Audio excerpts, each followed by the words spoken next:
agora você acompanha pela Rádio Rio de Janeiro o programa Estudo das Obras de André Luiz. Vamos refletir sobre o livro Nosso Lar.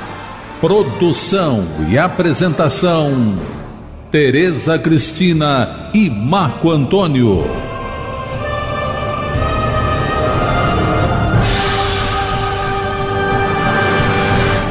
Amigos ouvintes da emissora da Fraternidade, Rádio Rio de Janeiro, novamente estamos aqui com a permissão de Jesus para darmos continuidade ao estudo da vida no mundo espiritual através da obra Nosso Lar. Obra que foi ditada pelo Espírito André Luiz e que foi psicografada pelas mãos abençoadas do apóstolo da mediunidade Francisco Cândido Xavier. Olá, caros ouvintes da Rádio Rio de Janeiro. Então vamos começar mais um programa. Estamos estudando o capítulo 49 do livro Nosso Lar, intitulado Regressando à Casa. No último programa, nós comentávamos sobre a situação de André Luiz, que voltou à sua casa e ficou tão perplexo com os acontecimentos que ele presenciou, que ele ficou mais de 24 horas sentado, meditando em toda aquela situação nova para ele, da esposa casada pela segunda vez e não querendo que os filhos tocassem no nome dele, para lembrar só uma filha mais velha que já era casada e tinha um bebezinho, só ela se lembrou dele e ficou meio chateada pela mãe não ter que, não quisesse falar. E a mãe brigou com ela. Na presença, brigou com ela não querendo falar sobre o pai. E aí nós vimos também que o Clarencio chegou lá, porque o Clarencio prometeu a ele, lembrando que o Clarencio é o ministro de Nosso Lar, que trouxe ele, né, que falou para ele que já estava na hora de vir em casa. E aí o ministro Clarencio combinou com ele que passaria toda a tarde, durante a semana que ele ia ficar na crosta, que toda a tarde ele passaria lá. E que se o André quisesse, voltaria com ele para Nosso Lar, não é?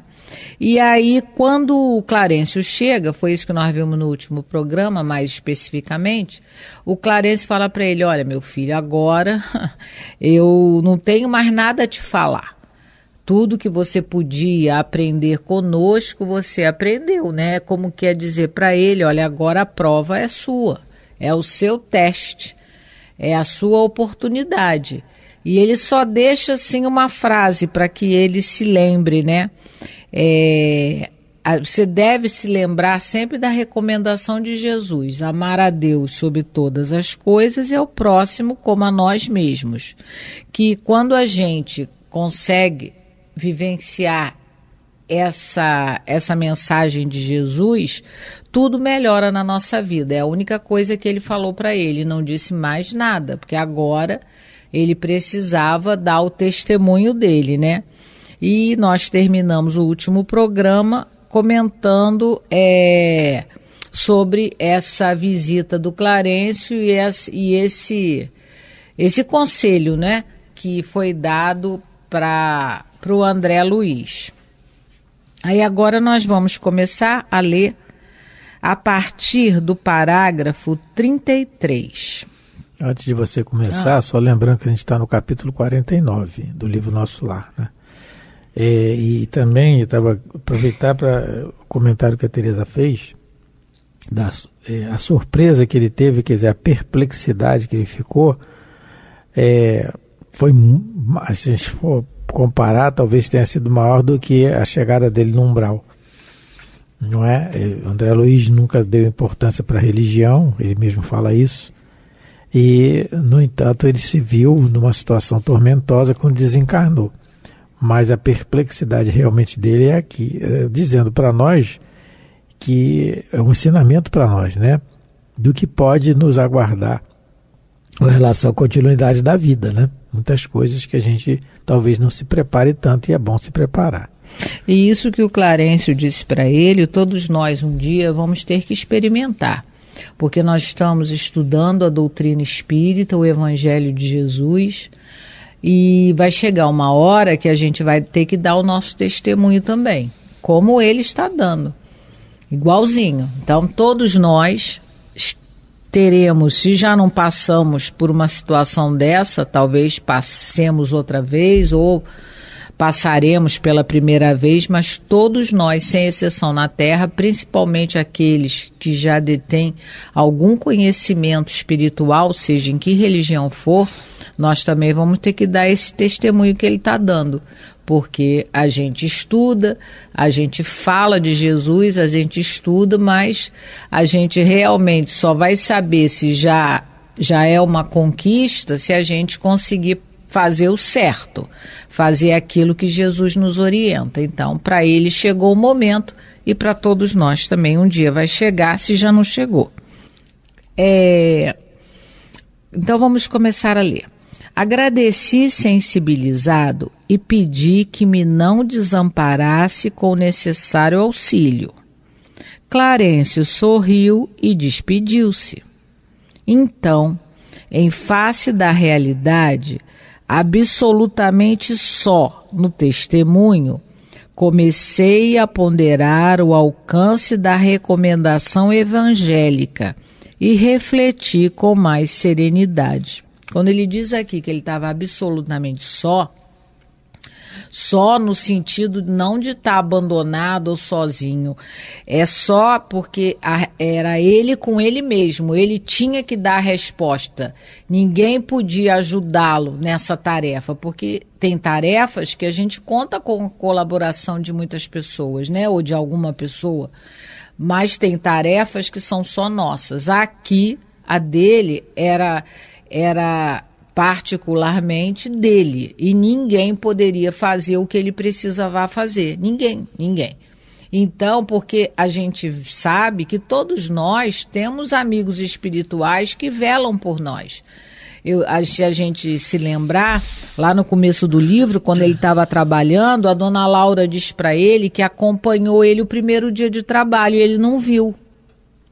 Então, com certeza, a mãe dele está vendo está observando esse dia dele, a Narcisa, a dona Laura não, porque agora a dona Laura, como a gente viu, se preparou para reencarnar, não é? Mas com certeza, a Narcisa, a própria mãe dele, né, estão ali, só que ele não consegue ver.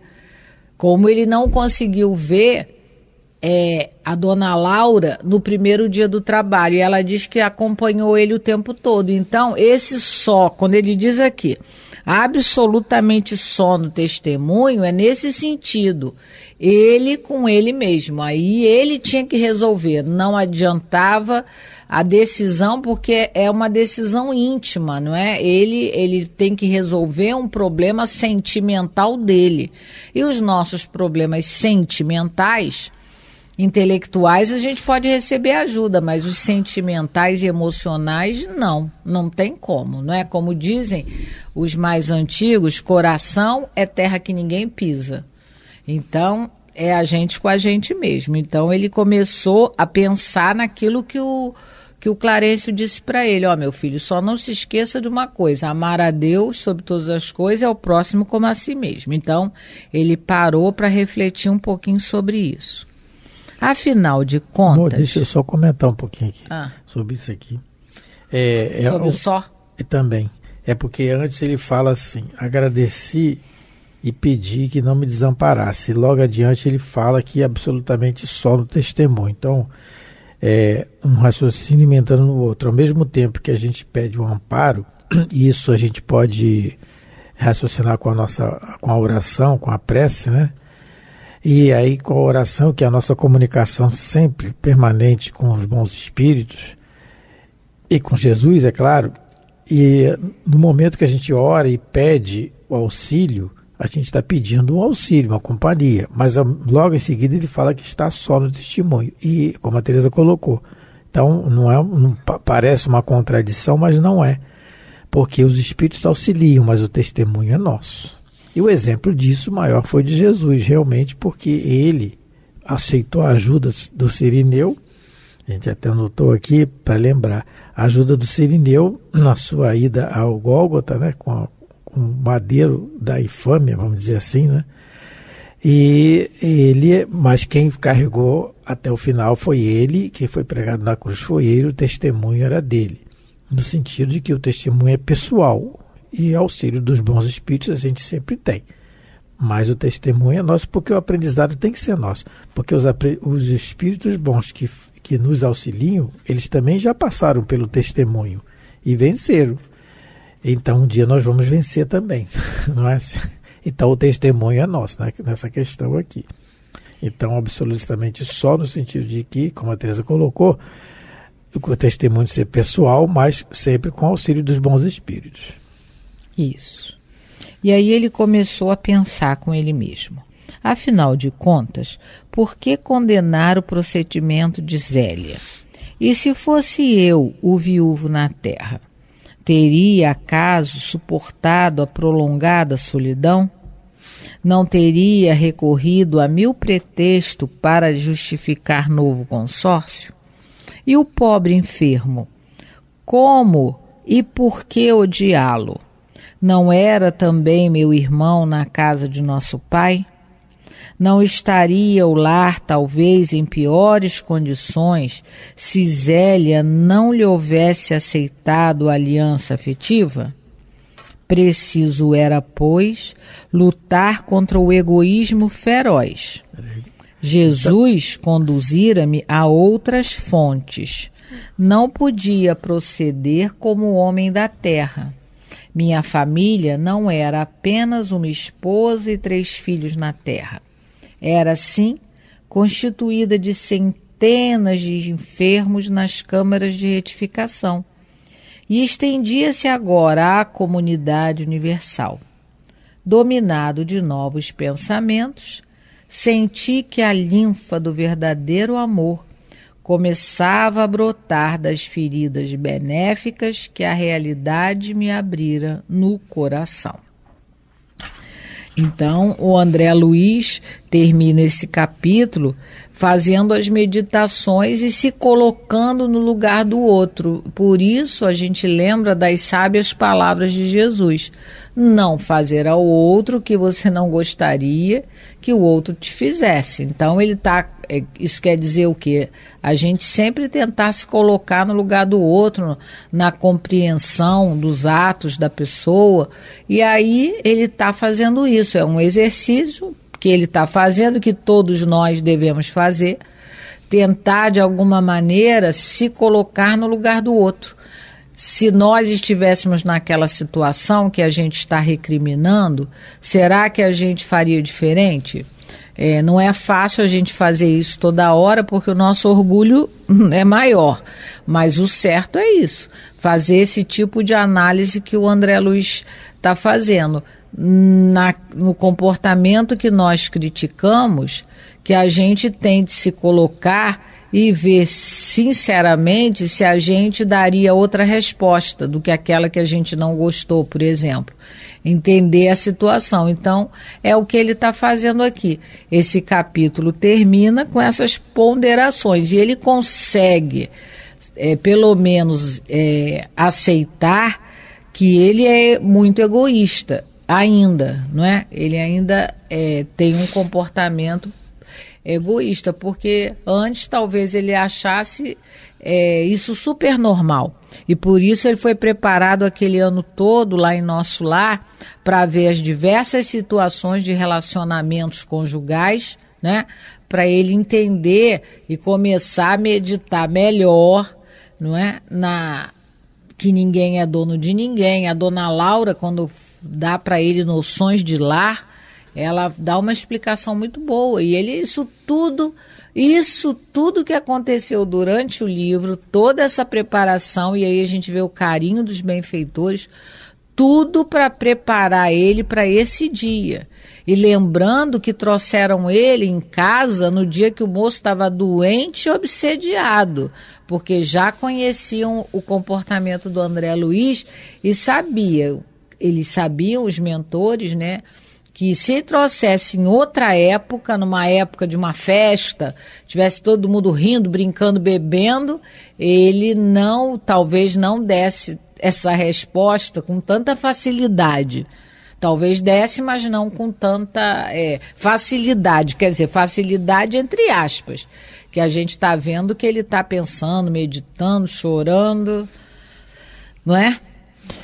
Ele começa o parágrafo, esse aqui, dizendo depois que ele fala que está só no testemunho, ele começa falando da ponderação, ponderando a atitude com a recordação evangélica, e refletiu, e assim ele refletiu. Aí a gente pode colocar nisso, raciocinar com isso, com a importância do conhecimento, né, da instrução.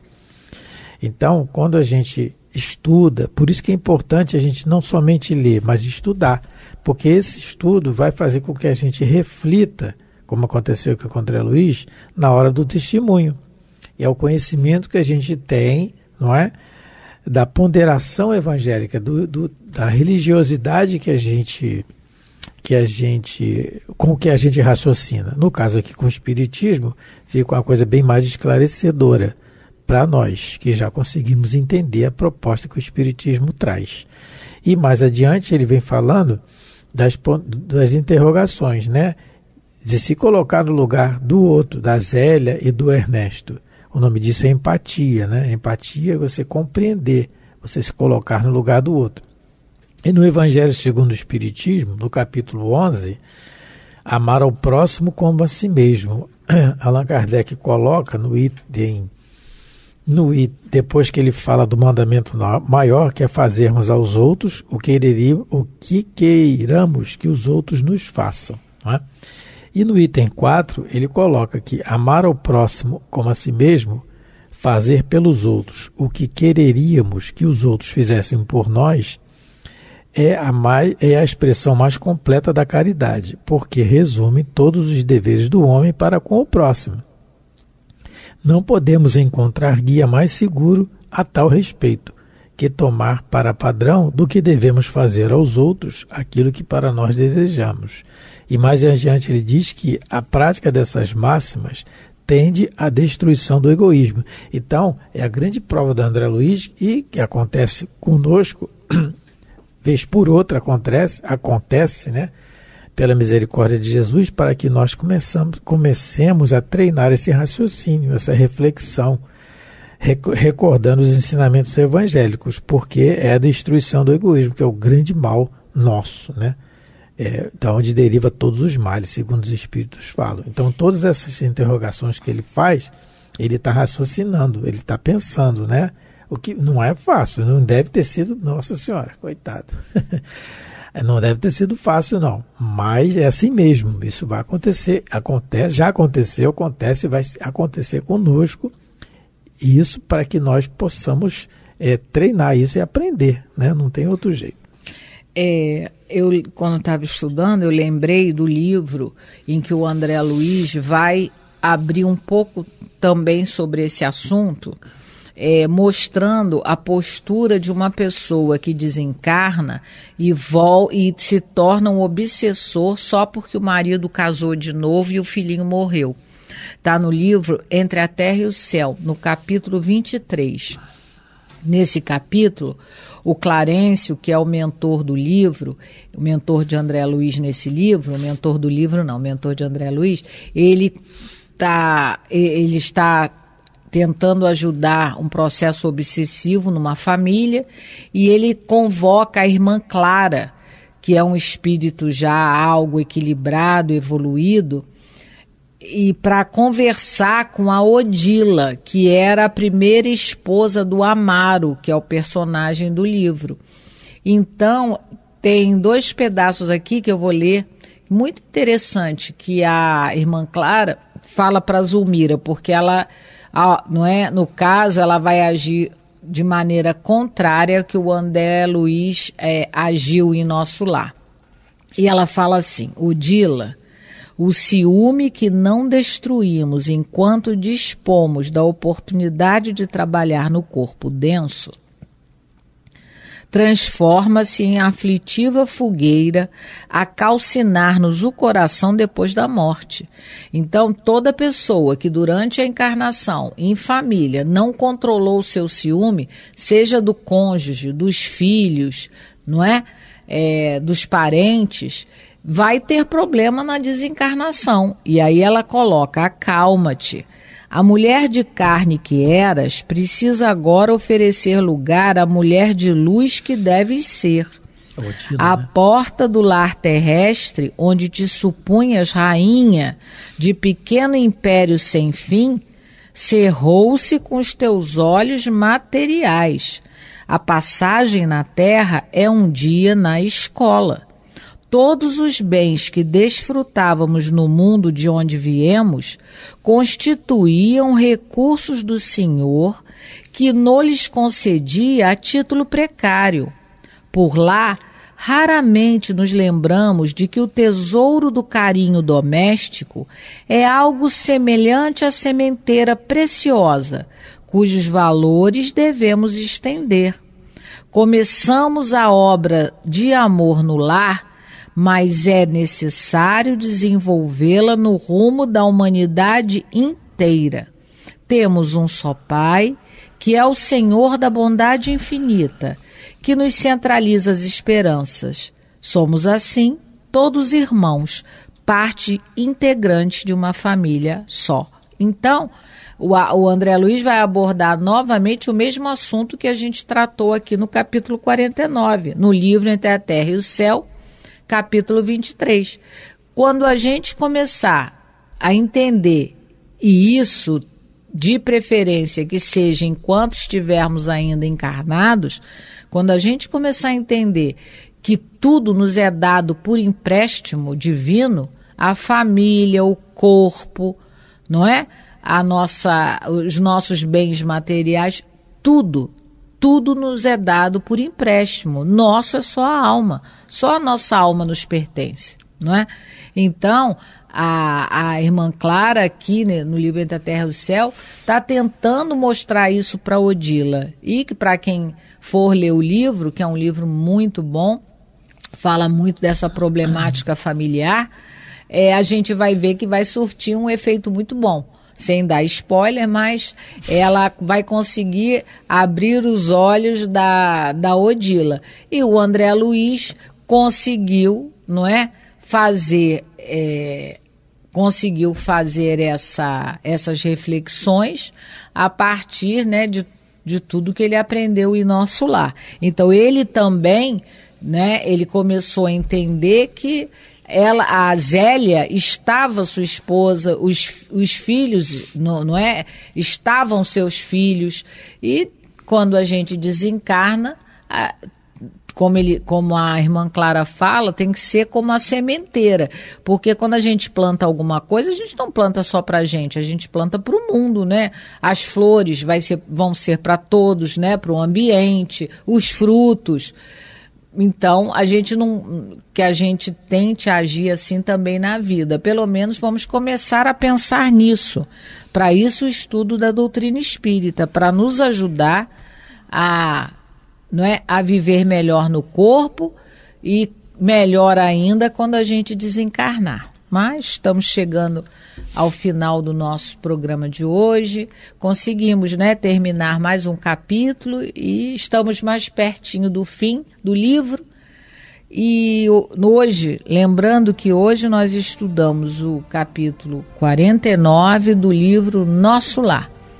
Então, agradecemos a todos pela companhia, pela paciência de nos ouvir, desejando que Deus, Jesus, os bons espíritos possam abençoar a todos os lares, a todas as vidas e a todos aqueles que por algum motivo estão em desespero, em desânimo. Muita paz a todos, fiquem com Deus. A Rádio Rio de Janeiro apresentou o programa Estudo das Obras de André Luiz. Produção e apresentação, Tereza Cristina e Marco Antônio.